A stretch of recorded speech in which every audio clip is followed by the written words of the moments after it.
आपका अपना प्रोग्राम सियासत की बातें।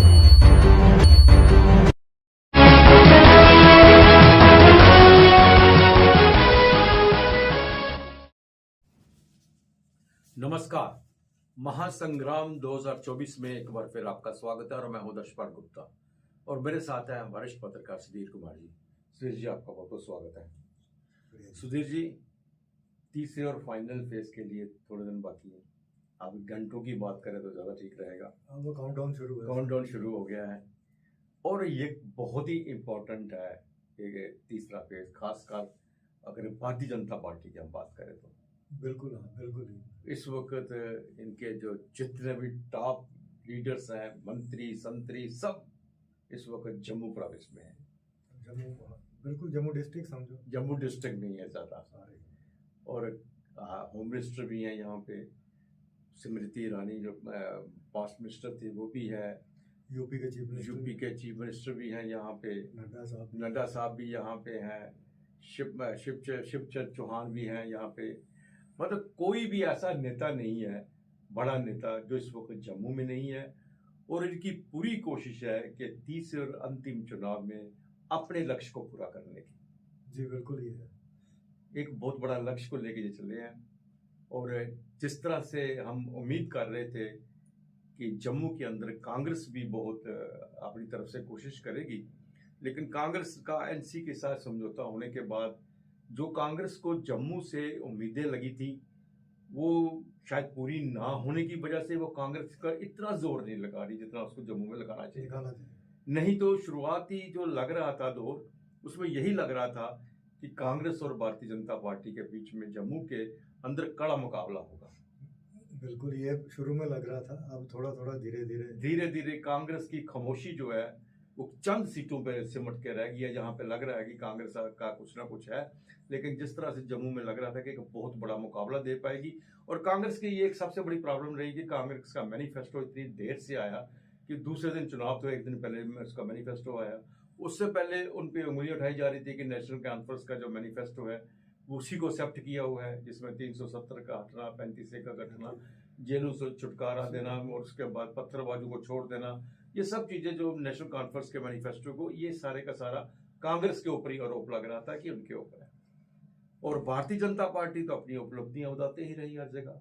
वही जो 370 के बाद उन्होंने की, 370 को लेके, 35A को लेके।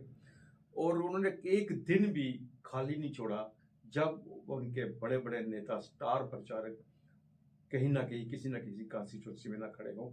यहाँ पे राहुल गांधी आते हैं, या एक दो और भी कोई नेता, बड़ा खड़के साहब आ रहे हैं, और बाकी तो खाली पड़ा हुआ मैदान है। लोग खुद सोच रहे हैं कि हमें किसे वोट देना है, किसे नहीं। बिल्कुल ये बात। और सबसे बड़ी सुधीर जी जो बात सामने आ रही है कि बड़ी एक खामोशी है इस चुनावों में। बिल्कुल खामोशी है, वोटर बिल्कुल साइलेंट वोटर है। जिस तरह से हम कश्मीर में जब सेकंड फेज का चुनाव हुआ तो लोगों को बहुत बातें, ये 370 ये वो लटरम पटरम थी, लेकिन कोई बोल नहीं रहा। वोटर नहीं बोल रहे थे।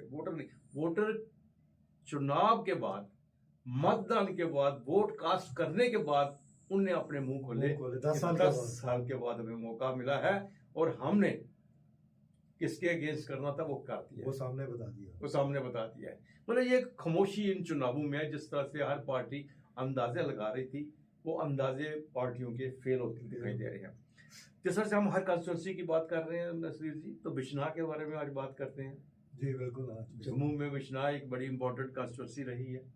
जी और इसके साथ जब रूरल एरिया बहुत ज्यादा है, इसके साथ एग्रीकल्चर लैंड है, सब कुछ है वहाँ। प्योरली ये रूरल एरिया है बिश्नाह कॉन्स्टिट्यूंसी। बिल्कुल।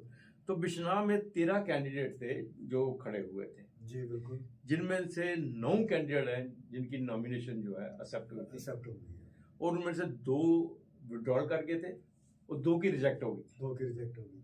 तो 9 कैंडिडेट इस वक्त मैदान में है। 98,994 वोट है बिश्नाह कॉन्स्टिट्यूंसी में। और सबसे जो मुख्य मुकाबला जो है वो है कांग्रेस का है, बीजेपी के साथ है। बिल्कुल। कांग्रेस के नीरज कुंदन वहां से खड़े हैं, वो कांग्रेस के कैंडिडेट हैं। और भारतीय जनता पार्टी के राजीव भगत है। जी बिल्कुल। और विकी सिंह डोगरा है, ये पीडीपी के हैं। इसके साथ साथ शिवसेना जो है ना, उनके कैंडिडेट भी वहां से खड़े हुए। शिवसेना उद्धव ठाकरे ग्रुप, शिवसेना उद्धव ठाकरे ग्रुप, वही जो मनीष साहनी के जो ग्रुप है जिन्होंने पहले भी शुरू किया था, उनके भी एक कैंडिडेट पे जय भारत पर वहां पे खड़े। जय भारत। ठीक है। तरसेम लाल कुलर है समाजवादी पार्टी, इन्होंने भी अपना कैंडिडेट खड़ा किया है यहाँ पे। वो तिलक राज बीएसपी के हैं।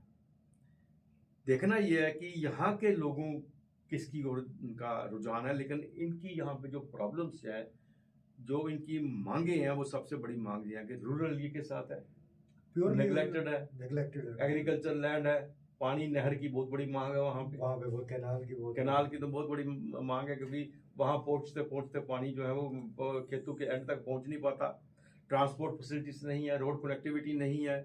और हेल्थ केयर के बारे में अगर कहें तो वो भी एक बिश्नाह में आप हेल्थ सेंटर कह सकते हैं, वो भी थोड़ा सा नाम मात्र है।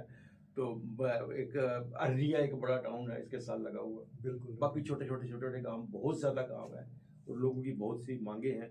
अब इस कॉन्स्टिट्यूंसी के ऊपर सबके ऊपर नजर है, क्योंकि ये कड़ा मुकाबला है या कांग्रेस और बीजेपी।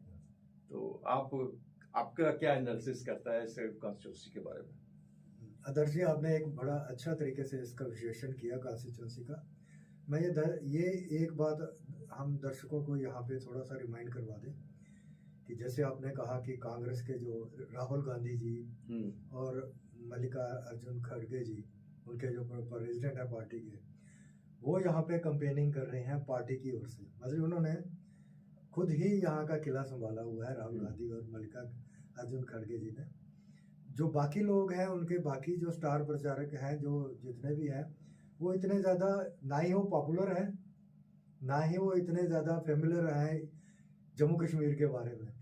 नो डाउट बीजेपी के पास बड़े बड़े केंद्रीय मंत्री हैं, वो सारे केंद्रीय मंत्री उन्होंने लास्ट फेज के लिए मैदान में उतार दिए हुए हैं और जम्मू में बैठे हुए हैं सारे। जम्मू में, कोई उधमपुर में, कोई जम्मू में, कोई अखनूर में, कोई मैं सब इधर ही घूम रहे हैं आज। बिल्कुल। और मोस्ट प्रोबेबली ये देखो आपकी आदर्शी, ये 28-29 तारीख तक ये यहीं घूमते दिखेंगे आपको। बिल्कुल।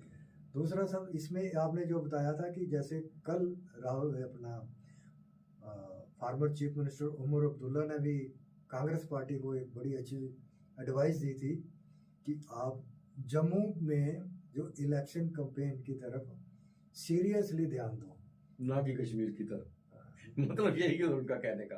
बदले जम्मू, बात वही है जो आपने जैसे बता दी कि जो कांग्रेस है, कांग्रेस सिर्फ अपने प्रेसिडेंट, जो अपने वाइस प्रेसिडेंट है राहुल गांधी, और प्रेसिडेंट के ऊपर रिलाई कर रही है ना।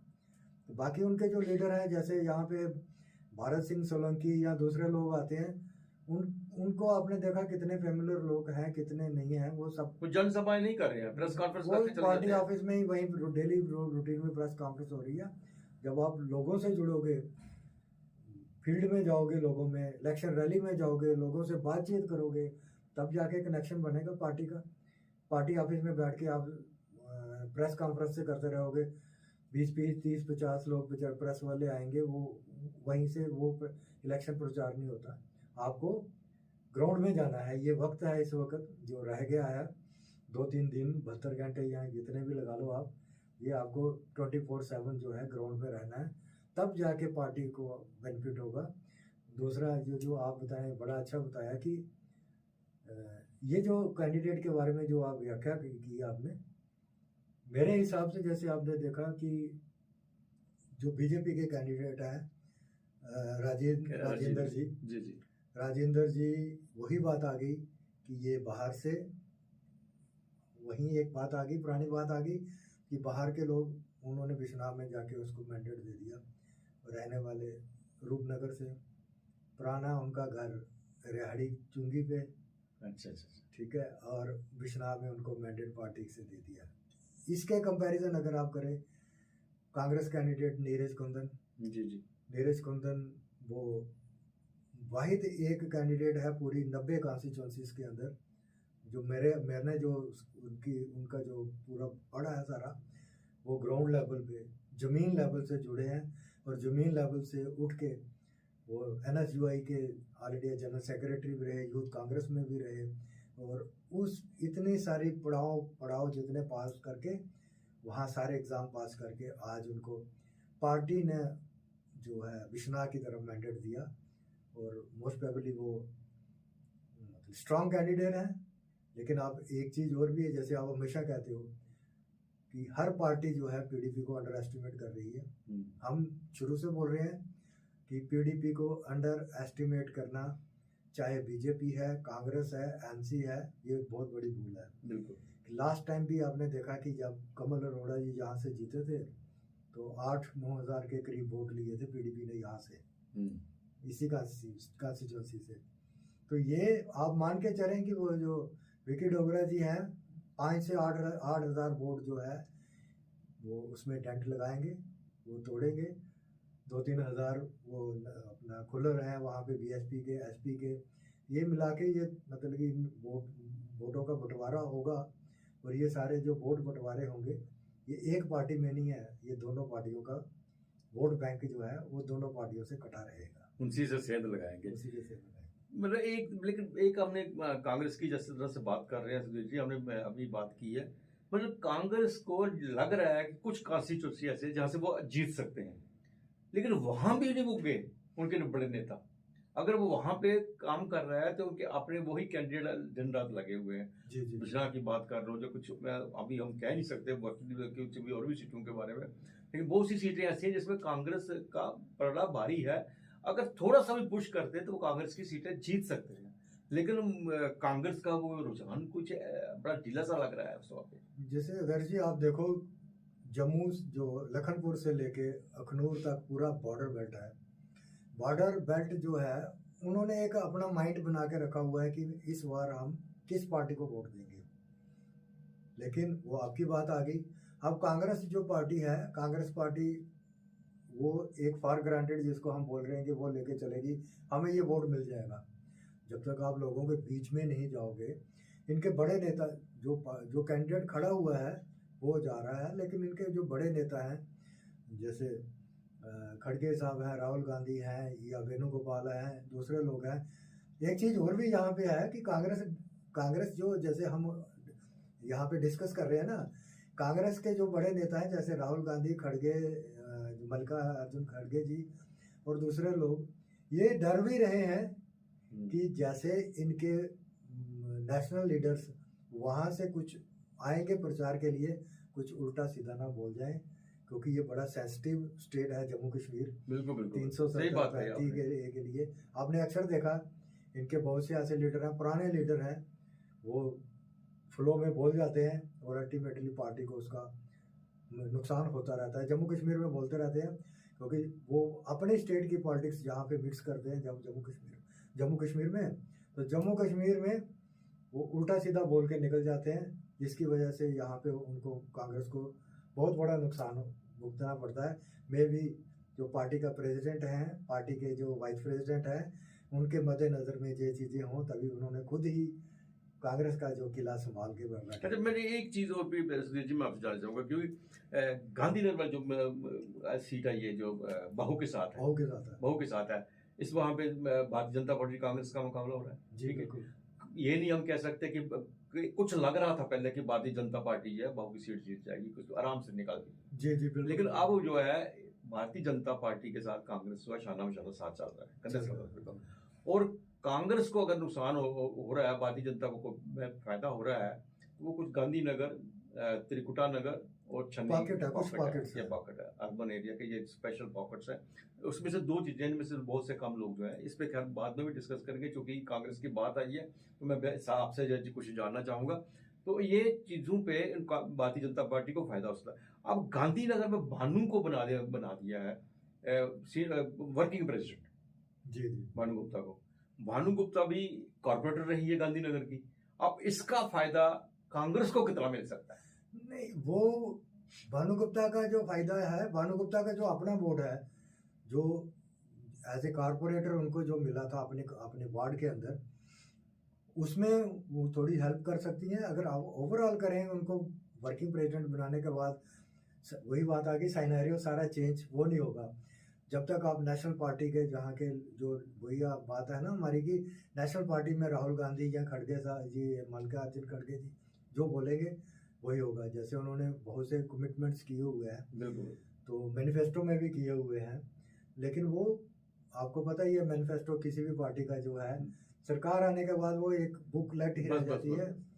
वो चीज़ें उनको कॉन्स्टिट्यूशन जो है ना, जो अलाउ ही नहीं करता उनको एज ए चीफ मिनिस्टर की चेयर पे बैठ के अपने जो मैनिफेस्टो इम्प्लीमेंट करने के लिए। बिल्कुल सही कहा, और ये भी बिल्कुल सही बात है कि इस वक्त एक भी गलत शब्द निकाला हुआ मुंह से पूरी का पूरा सिनेरियो बदल देता है। 3 दिन रह गए हैं, टोटल 3 दिन। हो जाता है। सुधीर जी, आपने बहुत अच्छे तरीके से हमारे दर्शकों को इस कॉन्स्टिट्यूंसी के बारे में बताया, और उम्मीद करते हैं कि आगे भी 1-2 दिन जो रह गए हैं इसमें भी हम अधिक से अधिक जानकारी अपने दर्शकों तक पहुंचाएंगे, और इसी के साथ हम इजाज़त लेते हैं।